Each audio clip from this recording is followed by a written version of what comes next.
بسم اللہ الرحمن الرحیم۔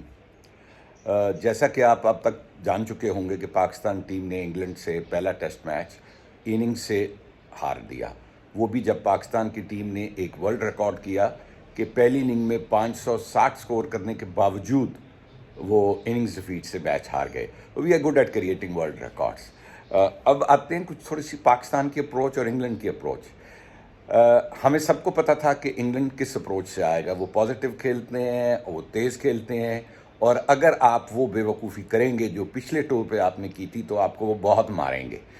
وہی ہوا کہ آپ نے ایک بیٹنگ پیراڈائز بنا دی صرف اس لیے کہ آپ کو اپنے بیٹسمنوں کو سکور کرنے کی ضرورت تھی۔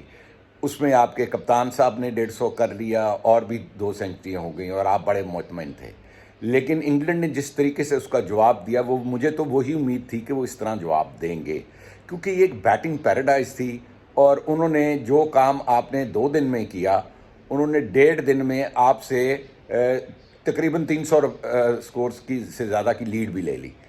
مجھے یہ سمجھائیں کہ ایسی وکٹوں کا کیا فائدہ ہے جہاں پہ آپ کے فاسٹ بولرز کی بھی کمر ٹوٹ گئی، سپنرز کا گین بریک نہیں ہوا، ایک سیمٹ تھا جس کے اوپر آپ نے کھلا دیا، کانکریٹ کی وکٹ اس کو کہتے ہیں، بنا کے کھیل دیا۔ نہ صرف اس سے ٹیسٹ کرکٹ جو ہے پاکستان میں وہ بالکل مطلب ہے آپ اس کو مار رہے ہیں، تماشائی ایسے میچ کو کیا دیکھ کے کریں گے جہاں پہ کچھ بھی نہیں ہو رہا اور صرف بورنگ میچ ہو رہا ہے۔ یہ تو انگلینڈ کو آپ داد دیں کہ انہوں نے اتنا پازیٹیولی اور تیز کھیلے کہ آپ کو اس میچ کا فیصلہ کرنا پڑ گیا۔ اگر وہ بھی آرام سے کھیلتے رہتے اور 4 دن باری لیتے تو میچ شاید ڈرا ہو جاتا۔ ایسی کرکٹ کھیلنے کا کیا فائدہ ہے؟ مجھے نہیں سمجھ آتی کون ہماری ٹیم کو کب سمجھ آئے گی کہ ہم نے کس طریقے سے اپروچ کرنا ہے۔ خدا کے واسطے ہار سے مت ڈریں، آپ آلریڈی ہار رہے ہیں، آپ پچھلے 2 سال سے ٹیسٹ میچز ہار رہے ہیں اپنے ملک میں ایسی وکٹیں بنا کے۔ پازیٹیو وکٹیں بنائیں۔ دیکھیں انگلینڈ آ رہی تھی ٹھنڈے ملک سے، ٹھنڈے علاقے سے، سیمنگ وکٹ سے، باؤنسیئر وکٹ سے، آپ ان کو لوٹ سلو ٹرنر دیتے، جو کہ آپ نے نہیں دیا۔ آپ نے بیٹنگ پیراڈائز دے دی، اپنی بالنگ کو 0 کروا لیا۔ ان کی بیٹنگ جو تھی اس نے اس کا بھرپور فائدہ اٹھایا اور خوب آپ کی پٹائی کی۔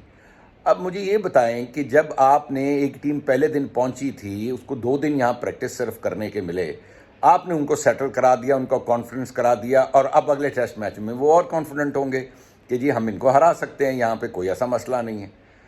لیکن ہماری سوچ جو ہے وہ اتنی نیگیٹو ہے کہ مجھے نہیں سمجھ آ رہی کہ ہم کہاں جائیں گے۔ دوسرا ٹیکنیکلی دیکھیں، دوسری اننگ کی آپ گیم دیکھیں، عبداللہ شفیق غالباً تھک گئے تھے گرمی کی وجہ سے، ہی واز سلو، بال نے کچھ نہیں کیا، he was very late and slow in playing the first ball, اور وہ ان کے نیچے سے گزر گیا اور وہ بولڈ ہو گئے۔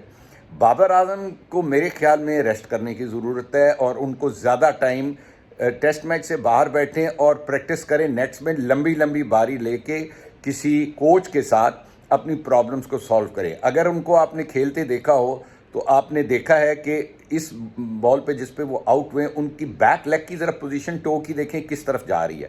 سو ہی واز، انہوں نے ان کو موڑ دیا، وہ بالکل بھی لیک آف کانفیڈنس بھی ہیں اور ان کو نیٹ میں جا کے اپنے آپ کو لمبی لمبی باری دے کے ٹھیک کرنے کی ضرورت ہے۔ شان مسعود کے بارے میں کچھ نہیں کہنا چاہتا کیونکہ انہوں نے 150 سکور پہلی اننگ میں کر لیا، لیکن ان کے تو بہت ٹیکنیکل ایشوز ہیں، مجھے نہیں پتا وہ کیسے ٹھیک ہو سکتے ہیں۔ رضوان بھی فرنٹ فٹ والی بال تھی، اس کو بیک فٹ پہ جا کے کھیل رہے تھے، کوئی سینس نہیں بنتا تھا۔ تو ساری بیٹنگ جو تھی نا وہ پینک میں تھی اس سیکنڈ اننگ میں۔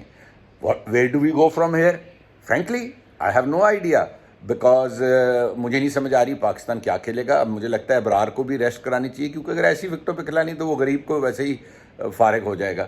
کس کو لائیں گے؟ کون سا اسپنر ان کے پاس ہے؟ کیا تیاری کی ہوئی ہے پاکستان نے؟ میرے خیال میں بابر کا ریسٹ کرنا بنتا ہے اور بابر کی جگہ پہ جو بھی اچھا مڈل آرڈر بیٹسمین ہے اس کو ضرور کھلائیں، کیونکہ اب وقت آ گیا ہے کہ بابر کو تھوڑا سا ریسٹ دیجیے۔ 18 ٹیسٹ میچز ہو گئے ہیں، 22-24 اننگز ہو گئی ہیں ان کی without doing anything. He needs to take a break and get his mind and technique right. باقی وہ ایک آپ نے گانا سنا ہے انڈیا کا، بڑا پرانا گانا ہو گیا اب تو، کچھ نہ کہو کچھ بھی نہ کہو، ہم تو کہتے رہیں گے، لیکن نہ انہوں نے کچھ سننا ہے اور نہ اس پہ اثر لینا ہے۔ Please be positive, make a turner. کوئی بات نہیں، آپ ہار جائیں گے، مجھے پتہ ہے آپ اسپن بھی نہیں کھیل سکیں گے، لیکن کم از کم ان کو تو پرابلم آپ دیں، اس طرح تو نہ ہاریں جیسے یہ میچ ہارے ہیں. ناظرین اپنا بھی بہت خیال رکھیے، میرے اس چینل کا بھی بہت خیال رکھیے. مجھے لوگ کہہ رہے تھے کہ جی آپ ہر روز کیوں نہیں ویڈیو کرتے اس چینل کے اوپر. بھائی ویڈیو کرنے کا کیا فائدہ، میں دیکھنا چاہ رہا تھا کہ پاکستان کی ٹیم کر کیا رہی ہے. دوسرا I had some back problem, اس کی وجہ سے بھی میں نے ذرا کچھ ریسٹ کیا ہوا تھا. تو ویڈیو جب کرتے ہیں تو دکھی ہوتا ہے کہ یہ لوگ نہ سنتے ہیں نہ عمل کرتے ہیں. ناظرین اپنا بھی بہت خیال رکھیے، میرے چینل کا بھی ابھی تک اگر آپ نے سبسکرائب نہیں کیا ہوا تو اس کو سبسکرائب کیجیے. السلام علیکم.